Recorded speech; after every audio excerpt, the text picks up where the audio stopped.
Buenos días, bienvenido a Entiende tu Salud, un podcast divulgativo para aprender sobre medicina y temas sanitarios de forma sencilla. Yo soy Gonzalo Vaquero Sanz y me puedes encontrar en nuestras redes sociales, TikTok, Twitter, Instagram o Facebook como @Entiende tu Salud y en el correo electrónico hola@gonzalovaquerosanz.com. Las organizaciones sin ánimo de lucro hacen una labor fundamental por mantener el bienestar internacional más allá de los intereses de los países más ricos. Hablando de ONGs con un carácter sanitario, a todos se nos viene a la mente Médicos Sin Fronteras. ¿Cuáles son los principales problemas actualmente en los que se centra Médicos Sin Fronteras? ¿Cómo convencer al resto de países para luchar contra problemas sanitarios de los más desfavorecidos? ¿Cómo implica Médicos Sin Fronteras a la comunidad local y qué influencia han tenido eventos como la emergencia climática o el COVID? Para todo esto tenemos hoy con nosotros a Cristian Casdemont, director médico de Médicos Sin Fronteras España. Cristian tiene una larga trayectoria dentro de MSF, Médicos Sin Fronteras, y antes de eso hizo la carrera en España y la especialidad en Medicina Familiar y Comunitaria. Cristian ha podido participar en proyectos de todo el mundo, desde África Oriental hasta Oriente Medio o Sudáfrica, y tiene muchísima experiencia en cooperación internacional y ayuda humanitaria. Hoy nos hablará de algunos de los aspectos médicos más importantes de Médicos Sin Fronteras. Os dejo con la entrevista con Cristian Casdemont.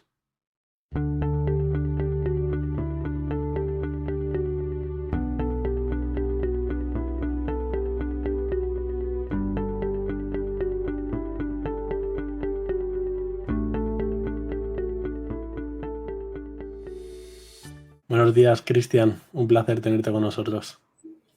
Hola, buenos días Gonzalo y muchas gracias por la invitación.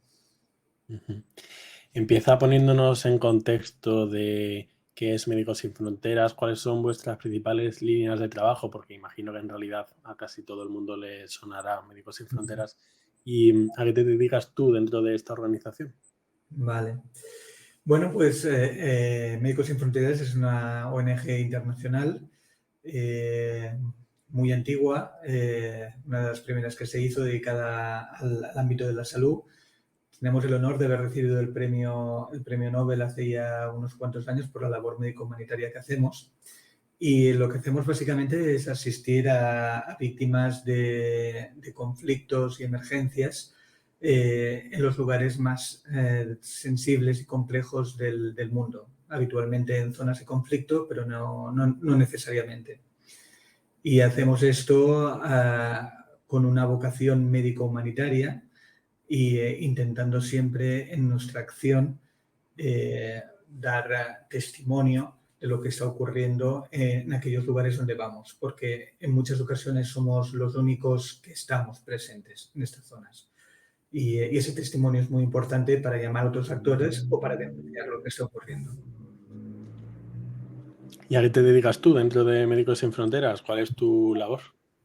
Yo soy actualmente el director médico, llevo 4 años y medio en esta posición, pero esto viene después de una larga carrera profesional dentro de la organización. Empecé como médico de terreno, que es la posición habitualmente inicial. Soy médico de familia con un máster de medicina tropical y empecé en el mundo médico humanitario, no con Médicos Sin Fronteras, pero con otra ONG allá por 2002.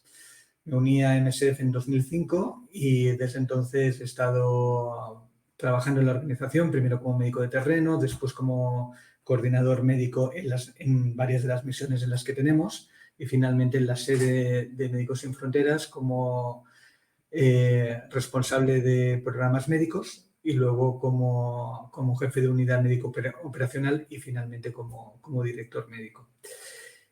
Y bueno, nuestra ONG, además de esta vocación clara que te decía para la asistencia médico-humanitaria, nosotros también tenemos unas líneas de trabajo dentro de nuestro centro operacional, porque MSF está compuesta por 6 centros operacionales. No voy a entrar ahora en los detalles de la organización porque son muy complejos, pero si quieres luego te los puedo comentar. Y en el centro operacional de España, nosotros tenemos nuestras propias líneas de trabajo prioritarias. Y dentro del departamento médico, la primordial es salud materno-infantil y desde hace unos años estamos trabajando mucho en el contacto, en construir de forma conjunta con las comunidades a las que asistimos nuestros proyectos de intervención. Trabajamos mucho con modelos basados en la comunidad, con agentes de salud comunitarios y a partir de aquí desarrollamos todo si me lo permite, sistema de salud de apoyo a la población, desde lo que es la necesidad básica del paciente, de la población, hasta el hospital donde también estaremos basados. Así que todo lo que es el apoyo a la gente que más lo necesita en estas zonas de conflicto hasta el hospital, es necesario que todo eso tenga un sistema de referencia muy potente que lo sustente. Así que trabajamos en modelos descentralizados a nivel comunitario, en sistemas de referencia a lo largo del sistema de salud donde trabajamos conjuntamente habitualmente con el Ministerio de Salud. Es decir, estamos en la comunidad, en el puesto de salud, en el centro de salud y en los hospitales de distinto nivel. Y finalmente en este continuum of care, como lo llamamos nosotros, y particularmente dentro de esto todo lo que son los cuidados de emergencia, la salud mental o la integración de las enfermedades crónicas en el día a día son prioridades. Como también, por ejemplo, la vacunación. Hemos hablado antes que la respuesta a las emergencias es una de nuestras prioridades y, como te puedes imaginar, la respuesta a epidemias no solo pasa por la reactividad a la epidemia, sino también para intentar mejorar los sistemas de vacunación ahí donde estamos. Uh-huh. Has comentado que estáis en los lugares del planeta que más lo necesitan. Si tuvieras que decir cuáles son esos principales focos en los que actuáis ahora mismo desde un enfoque médico, ¿cuáles serían? A lo mejor la guerra en Gaza o ¿cuáles serían estos focos? Si nos vamos a las zonas más mediáticas, estamos en Gaza, estamos en Ucrania y después en zonas quizás menos conocidas, pero con conflictos abiertos muy severos como todo Sudán y particularmente me gustaría mencionar el oeste de África, que desde hace años vive en una situación terrible, en una turbulencia política y que ha llevado a que muchos de los países tengan actualmente dictaduras militares y los que hayan conflictos bélicos abiertos. Estamos hablando de Mali, de Níger, de Burkina Faso, del norte de Nigeria, donde actualmente, pues como te comentaba, sea en gran parte del país o en puntos importantes de estos países hay conflictos abiertos en los que estamos trabajando. Es decir, no solo es que estemos en estos países, porque en esos países hay muchas organizaciones trabajando, es que dentro de estos países estamos en las zonas más complejas. Y esto es el elemento diferencial, ¿no? Porque por razones de seguridad, muchas veces en los lugares donde estamos nosotros no se aventura nadie, porque son lugares con un nivel de peligro evidente, pero por otro lado con unas necesidades médico-humanitarias enormes, ¿no? A nivel de la población. Te quería preguntar sobre esto, sobre cuáles son las necesidades más frecuentes, porque, claro, aquí a lo mejor invertimos millones de euros en sacar un anticuerpo monoclonal para una enfermedad de la retina, de no sé qué, no sé cuántos, y yo siempre pienso que con ese dineral, la cantidad de vidas que se podrían haber salvado en el oeste de África, ¿no? Por ejemplo, como has comentado tú. Entonces te quería preguntar cuáles son realmente estos principales problemas médico-comunitarios. Pues mira, hablándolo de una manera muy llana, los niños a nosotros se nos mueren de enfermedades respiratorias, de malaria, de diarrea, de malnutrición. Estos son lo que llamamos los main killers. Y esto se cumple en casi todos los países donde trabajamos. Enfermedades casi todas prevenibles, fácilmente tratables, con un coste en ese tratamiento bajísimo y con un nivel de complejidad en el manejo habitualmente no muy alto, sobre todo cuando agarramos a esas enfermedades en los primeros estadios, ¿no? Y sí, En ese sentido, al final, muchas veces el coste que tenemos nosotros, el mayor coste es, de hecho, muchas veces un coste logístico en el transporte, la gestión de la seguridad que te comentaba, el acceso a los pacientes y a esas comunidades. Ahí es donde están los grandes desafíos, ¿no? Cuando conseguimos encontrar tener contacto con los pacientes, tener ese acceso que es tan difícil, ahí como la parte médica lo que intenta siempre garantizar es que estamos haciendo nuestra acción con la mejor calidad posible. Y este es uno de los grandes desafíos que tenemos, no por falta de voluntad, desde luego, somos una organización médico-humanitaria, sino porque en los lugares donde estamos, en los conflictos muchas veces estás obligado a trabajar en condiciones muy, muy complejas, muy precarias a veces, ¿no? No puedes trabajar con toda la gente que te gustaría, porque por limitaciones de seguridad nuestros equipos tienen que ser más reducidos a veces. No podemos mandar a veces determinados perfiles de personas, porque para ellos es altamente arriesgado estar, o determinados pasaportes, por ejemplo, a determinadas zonas. Nuestra capacidad de supervisión, monitoreo en zonas remotas es muy complicada. Esto nos obliga muchas veces a innovar, a pensar cómo podemos utilizar, por ejemplo, telemedicina para llegar a nuestros pacientes, o cómo podemos hacer lo que llamamos task shifting, que es a gente con igual un nivel de formación más bajo, darles la formación suficiente que les permita el manejo de estas enfermedades que decíamos, ¿no? Y nos obliga a tomar prioridades, que esto a veces es muy difícil, ¿no? Es decir, cuando estás en una zona y tienes una población que viene de un conflicto o que está inmersa en un conflicto, sus necesidades son enormes y no solo son sanitarias, muchas veces lo estamos viendo ahora en Gaza precisamente, ¿no? Hay una necesidad de agua terrible. Y la falta de agua y la falta de higiene es lo que está empezando a provocar epidemias y puede tener consecuencias muy malas, ¿no? Y al final, tener que tomar esas decisiones críticas entre qué enfermedades atiendo, a qué dedico mis recursos, que siempre son limitados, agua, protección, seguridad, apoyo legal incluso. Al final, mucho en torno a cómo puedo conseguir el máximo impacto con la menor cantidad de recursos, ¿no?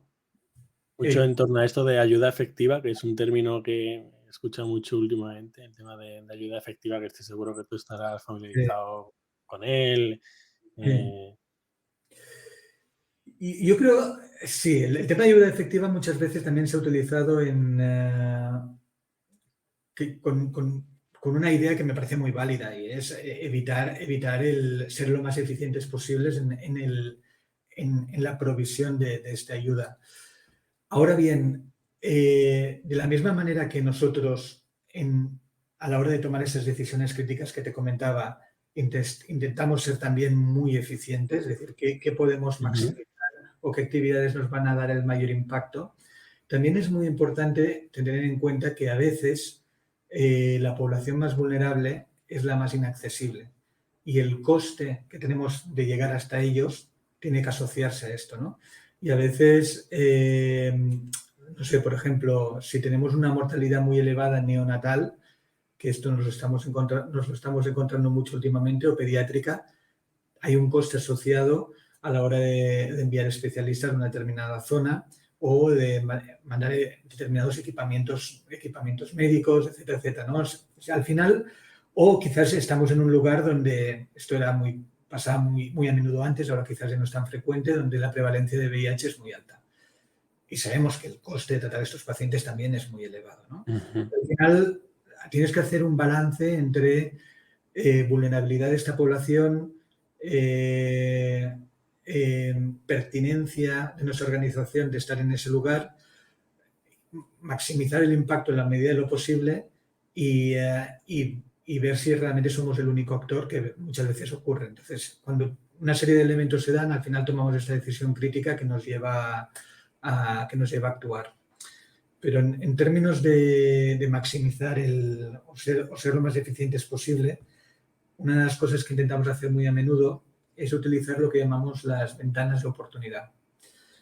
Muchas veces en zonas de conflicto el acceso que tenemos es muy limitado. Igual podemos ir a un lugar pues una vez al mes, por ejemplo, ¿no? Ujú. Y son zonas donde no hay cobertura de salud desde hace meses o años incluso y donde las necesidades son enormes. Entonces, cuando vamos a esas zonas, vamos con la idea de hacer lo que es intervenciones de una vez donde se juntan muchas actividades. Por ejemplo, a nivel preventivo, intentamos hacer campañas multiantígeno de vacunación, juntando distintos antígenos a la misma vez, de forma que podamos en 2 o 3 rondas aumentar la cobertura de la población de la vacunación infantil lo máximo posible. Y al mismo tiempo que hacemos vacunación, por ejemplo, intentamos hacer campañas de desparasitación con albendazol, por ejemplo, y a veces en zonas de malaria, donde sea relevante hacerlo, hacemos, por ejemplo, campañas de quimioprevención de malaria,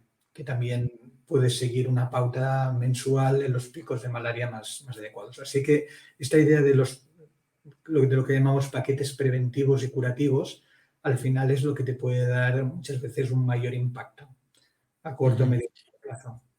Interesante. Has comentado un par de veces el tema de la vacunación y ¿qué tal acoge en las comunidades y las poblaciones el tema de ir gente extranjera a vacunarte de repente de 8 cosas que ni veo ni siento ni nada? Es una pregunta excelente. Efectivamente, la percepción de la vacunación no suele ser muy positiva, aunque no está tan estigmatizada como la gente Ujú. piensa. O sea, es verdad que hay algunas zonas donde nuestros equipos de promoción de la salud trabajan mucho antes de una campaña para de alguna manera desmitificar muchas cosas y que la gente entienda muy bien para qué sirve la vacunación y qué impacto tendrá, ¿no? Es cierto que en otros lugares ha habido operaciones militares encubiertas que han utilizado campañas de vacunación para entrar en determinados lugares. Y para algunos actores, las campañas de vacunación también son un tema muy, muy sensible. Y es otra cosa con la que tenemos que ir con mucho cuidado. Luego, si quieres, podemos hablar sobre el tema de la criminalización de la ayuda humanitaria, que es un tema muy delicado. Sí, Pero, sí. te puedes meter ahora. Vale, pues venga. Vale, no, pues uno de los cambios, yo llevo trabajando, pues como te decía, 20 años en el mundo humanitario y uno de los cambios más increíbles que he visto, increíbles en un sentido negativo, que he visto en los últimos 10, 15 años es cómo la ayuda humanitaria, que antes tenía un cierto marco de no solo de legal, de actuación, pero incluso por el derecho internacional humanitario, pero incluso de respeto, se ha ido perdiendo progresivamente. Y esto se ha ido perdiendo por el lado de los sectores armados muchas veces porque se han utilizado, como te decía antes, campañas de forma encubierta para perpetrar acciones, pero también muchas veces porque diferentes gobiernos no les interesa que haya organizaciones no gubernamentales con principios humanitarios de imparcialidad y de independencia que estén apoyando a las poblaciones por los dos lados, ¿no? Entonces, de una manera muy progresiva, en los últimos años nos hemos encontrado en más y más países con este concepto que llamamos de la criminalización de la acción humanitaria, ¿no? Como nuestra acción, nuestra organización es perseguida por los distintos actores armados, incluyendo los gobiernos.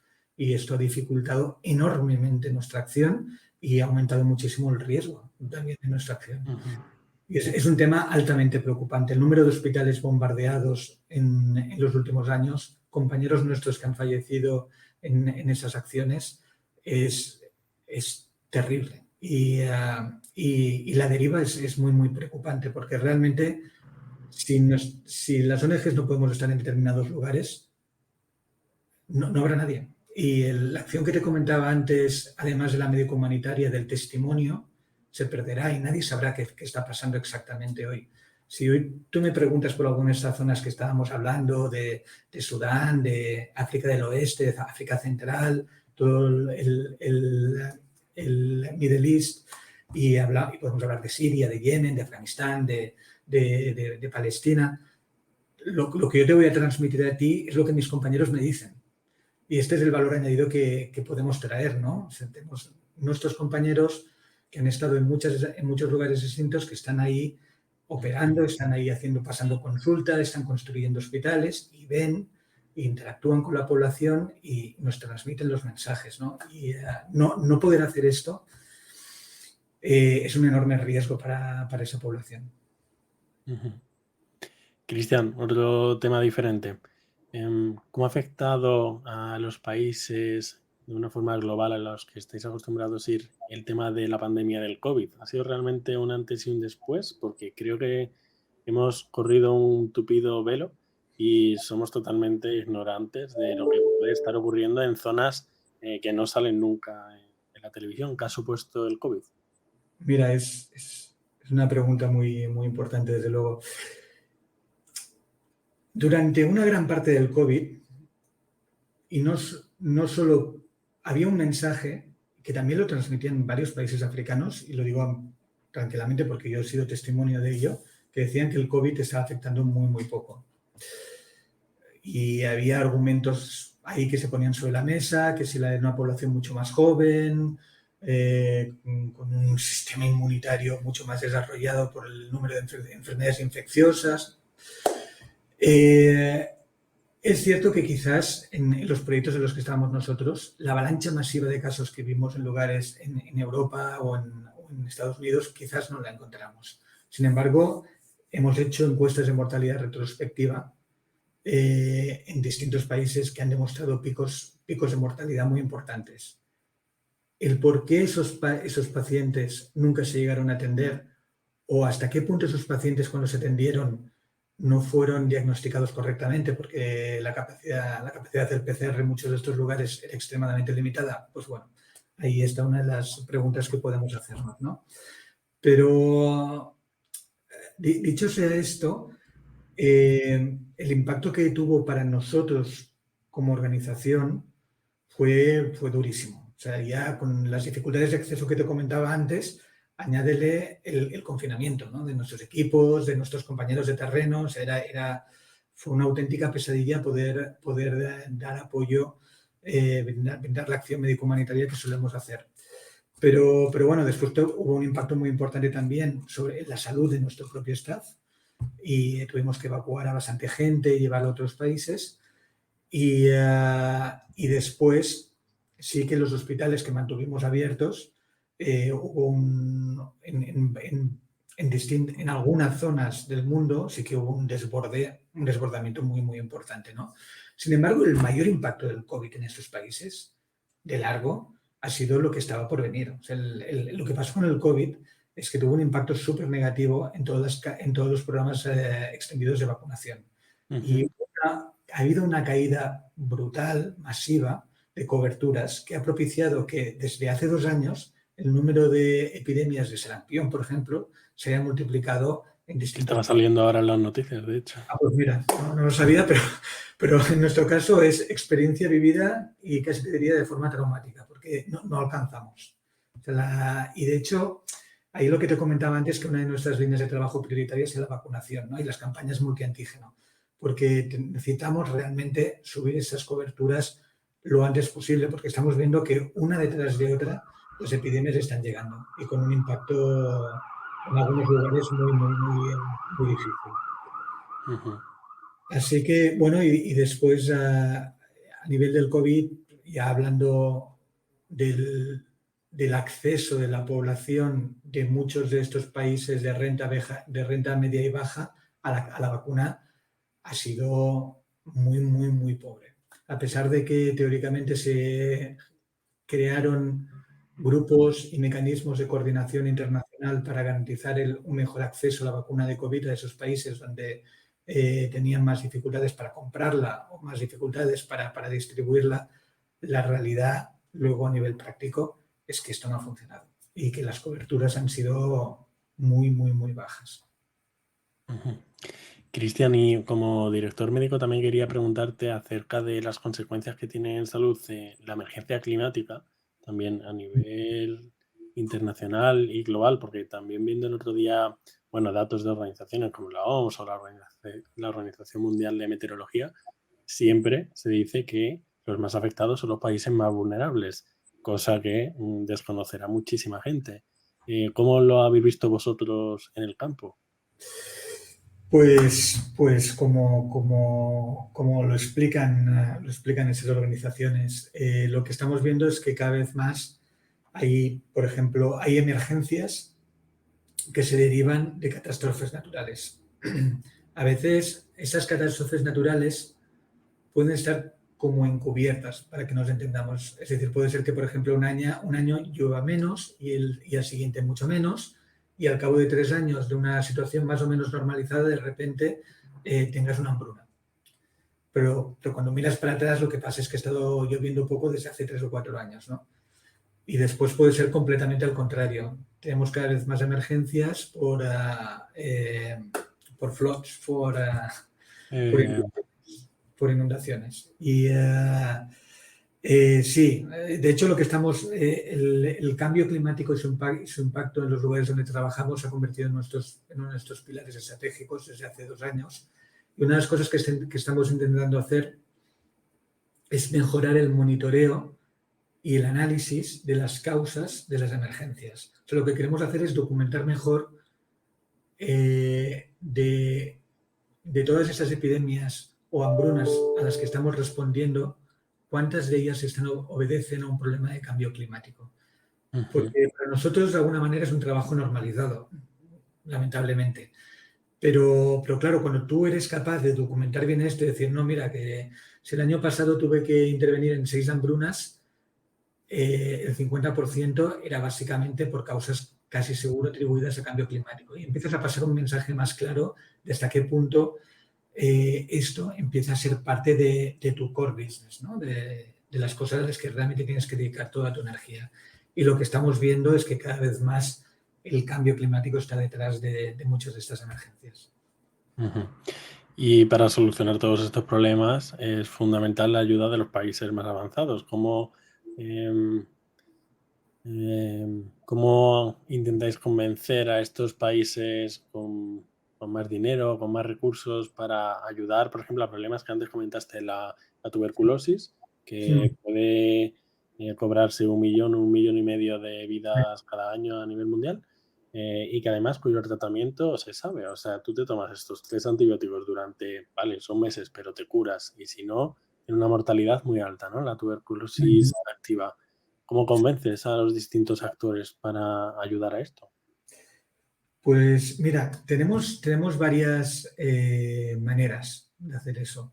Una de ellas, y quizás la más conocida, es lo que llamamos la campaña de acceso a los medicamentos, que es toda una organización que fue creada por el fondo que MSF recibió en su día por el premio Nobel, precisamente, y que se dedica a hacer una palabra que tiene mala traducción en castellano, que es el advocacy.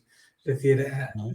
intentar denunciar y defender la dificultad en el acceso a determinados medicamentos. Entonces, esta organización, la campaña de acceso, ha hecho un trabajo tremendo en los últimos 10, 15 años, más de 15 años, precisamente en este tipo de denuncia.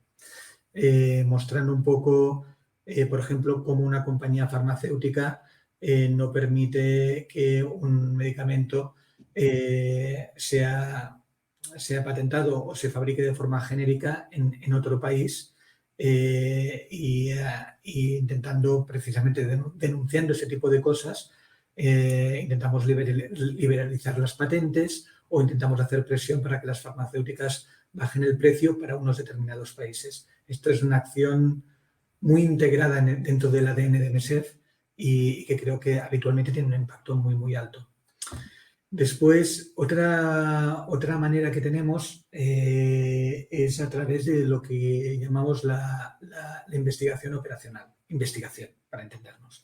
Es decir, nosotros, una de los valores añadidos que aportamos es el acceso a una masa crítica de pacientes increíble.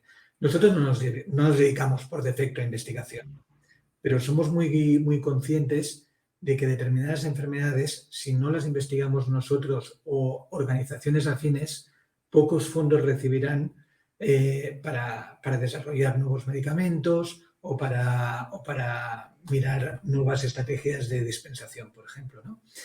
Y tenemos todo, en cada uno de los centros operacionales tenemos grupos de estudio operacional y cada año intentamos hacer una serie de estudios que vayan en esta línea. Luego esto lo publicamos en revistas peer reviewed y utilizamos esa información muchas veces para, junto a los ministerios de salud, intentar cambiar algunas cosas en los lugares donde trabajamos. A nivel de tuberculosis, por ejemplo, hace muy poco publicamos que el nuevo régimen acortado para el tratamiento de tuberculosis funciona bien. Y esto, de hecho, creo que lo publicamos en el New England y la OMS ya está cambiando los protocolos en ese sentido. Fue un estudio muy largo y muy complejo, pero que tuvo un enorme impacto. Hemos hecho lo mismo con medicamentos para VIH, medicamentos para enfermedades negligidas como Chagas y también hemos hecho muchas veces estudios para demostrar que una determinada manera de, por ejemplo, de asegurar la continuidad de los cuidados en grupos de poblaciones es factible. Por ejemplo, hablando de VIH, empezamos a hacerlo en Mozambique y luego lo hemos extendido a casi todas nuestras misiones. Fuimos de los primeros en demostrar que los grupos de pacientes podían autogestionarse los medicamentos entre ellos. De tal manera que, por ejemplo, un grupo de pacientes VIH que vivía muy lejos del hospital podía delegar en uno el ir a buscar los medicamentos, volvía al pueblo, los distribuía, dábamos tratamientos a largo plazo y de esta manera la carga de trabajo de ir y volver, el coste económico asociado y todo tal, pues al final esto se reducía mucho, ¿no? Pues estos son ejemplos. Investigación. Bueno, que al final esto último que comentas también es el tema de involucrar a las comunidades locales. Exacto. Y está el tema de, te lo comentaba un poco al principio respecto a prioridades, ¿no? Tenemos toda una pata estratégica que la llamamos la atención centrada en el paciente y la atención centrada en la gente, en las personas, ¿no? Y esta pata estratégica básicamente lo que busca es esto, es que asegurarnos que cuando vamos a una comunidad, en vez de construir nuestros proyectos a partir de nuestra propia identificación de las necesidades o de lo que nos diga el Ministerio de Salud o el Gobierno, lo que hacemos siempre integrado dentro de nuestras evaluaciones es hablar con la comunidad, entender cuál es su percepción de las necesidades, cuáles son sus desafíos, y a partir de aquí utilizamos esta información para juntos intentar construir el proyecto que vamos a hacer, ¿no? Esto ayuda también, como también queremos reforzar mucho esa parte que te comentaba de trabajar con agentes de salud comunitario dentro de la comunidad. Este engagement comunitario para nosotros es fundamental, ¿no? Porque es la pata sobre la que al final se erige el proyecto que queremos construir. De manera que la lógica es qué le pasa a la gente, qué te expresa la gente que siente y qué le preocupa, y a partir de aquí, con tu propio análisis profesional, construir algo que sea lo más eficiente, más centrado en la comunidad y mejor adaptado al sistema local que pueda ser posible. Y siempre con una preocupación en la cabeza del qué pasará luego, ¿no? Porque no dejamos de ser una organización de emergencia y nuestros proyectos duran poco. Y para llevar a cabo todos estos proyectos hace falta dinero. ¿Cómo se financia Médicos Sin Fronteras? Pues mira, esto es uno de los mayores motivos de orgullo que tenemos. Se financia casi enteramente gracias a nuestros socios. Y esto es la gran diferencia con casi todas las ONGs que hay en el mundo. Y es extremadamente importante. muchas de las otras organizaciones reciben fondos institucionales. Estos fondos institucionales, que pueden ser de organizaciones privadas o de gobiernos, aunque teóricamente no están condicionados, sí que muchas veces tienen unos ciertos condicionamientos, sea de entrada, por ejemplo, queremos proyectos que solo se hagan en Latinoamérica o que solo se hagan en países de habla hispana, o sean otro tipo de condicionamientos como, mira, no quiero que no me interesa que vayas a esta región en particular. La gran libertad que tiene ESEF es que intervenimos donde nosotros consideramos que tenemos que intervenir. Y esto nos da una libertad de movimiento increíble y nos permite estar en estos lugares que te comentaba antes, donde no siempre el foco está puesto, pero donde la población muchas veces está sufriendo muchísimo, ¿no? Y bueno, esto es básicamente como lo financiamos, a través de vosotros, de los socios. No sé si eres socio, pero bueno, a través de los socios. Y no puedo evitar utilizar esta plataforma para invitar a la gente a hacerse socia, a aquellos que estén interesados en nuestra acción. Además, sin ningún pudor, te traigo aquí para que... Pues exactamente, pues bueno, es relativamente sencillo. Basta entrar en nuestra página web, msf.es, y ahí hay varias páginas, es muy fácil navegar por ahí dentro, que te llevan al cómo colaborar con nosotros, ¿no? Y el cómo colaborar pueden ser donaciones particulares o puedes hacerte socio. La cantidad que un socio puede aportar es absolutamente libre y a voluntad de cada persona. Pueden ser de 1 euro a 10, a 20 o más, ¿no? Esto al final cada uno según su capacidad. Y bueno, gracias a estos aportes, finalmente nosotros podemos tener esta flexibilidad y esta libertad de movimientos que nos permiten estar en los lugares más necesitados, ¿no? Qué bueno. Y si eres un profesional sanitario, ya para terminar, Cristian, si eres médico, profesional de enfermería, además tú que lo has vivido en primera persona, hiciste la carrera en España, la residencia y después te fuiste. ¿Cómo se empieza a trabajar en Médicos Sin Fronteras? Bueno, pues mira, lo primero es mandar el currículum a través de la página web. De hecho, en la página web también puedes entrar y ahí hay una parte donde habla de las posiciones que tenemos en terreno, con una descripción de cada una de ellas. Así te puedes hacer un poco la idea de qué hace un médico, qué hace una enfermera, qué hace un logista, qué hace un coordinador de terreno. Y está bastante bien descrito, es bastante inspirador. Puede llevarte a pensar en eso. Luego, si lo ves muy claro, a través de la misma página web puedes mandar tu currículum y a partir de aquí hay todo un proceso de selección en el que según tu perfil y según tu currículum te llamarán antes o después, pero que finalmente probablemente si cumples los requisitos pues entrarás dentro del circuito. Y es verdad que al principio tardas un poco, es normal, hay muchas aplicaciones, el proceso de selección es complejo, hacemos unas formaciones de inducción que son imprescindibles porque hacer medicina en España y hacerla en República Democrática del Congo no tiene nada que ver. Pero una vez estás dentro del sistema, entonces no te dejan vivir.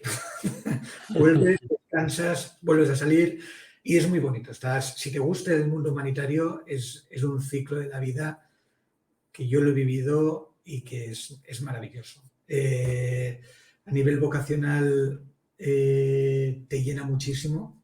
Es como estar en una unidad de urgencias todo el día con una sensación de relevancia en tu acción enorme y al mismo tiempo con una sensación de decir, es que si no estamos nosotros, esto realmente no lo hace nadie. Y al mismo tiempo conlleva un crecimiento personal maravilloso, porque conoces otras culturas, otras maneras de hacer, aprendes un montón de cosas, aprendes a manejar equipos, aprendes a relacionarte con contrapartes institucionales y luego dentro de la organización hay toda una carrera profesional que puedes seguir muy larga, o sea, y que bueno, puedes saltar de Médicos Sin Fronteras desde luego a otras ONGs o incluso Naciones Unidas, pero de ahí puedes puedes empezar yendo a terreno como médico de terreno, haciendo medicina, o como enfermera, y muy probablemente en la siguiente misión pases a ser lo que llamamos un gestor de actividades médicas, que es un gestor de equipos médicos en el proyecto. Luego puedes ser el responsable médico de todo el proyecto, y ahí tiene un componente más estratégico y de análisis sobre cuáles son las prioridades en donde estamos y cómo construir mejor las actividades que estamos haciendo. Puede ser coordinador médico de la misión, y eso ya tiene un rol distinto, y finalmente puedes trabajar en la sede también. Digo que habitualmente los cargos en sede, sobre todo dentro del departamento de operaciones, el departamento médico logística, suelen requerir experiencia de terreno. Muy bien, Cristian. Muchas gracias por pasar un rato con nosotros. Ha sido un placer. Muchísimas gracias por la invitación y nada, encantado de volver cuando quieras.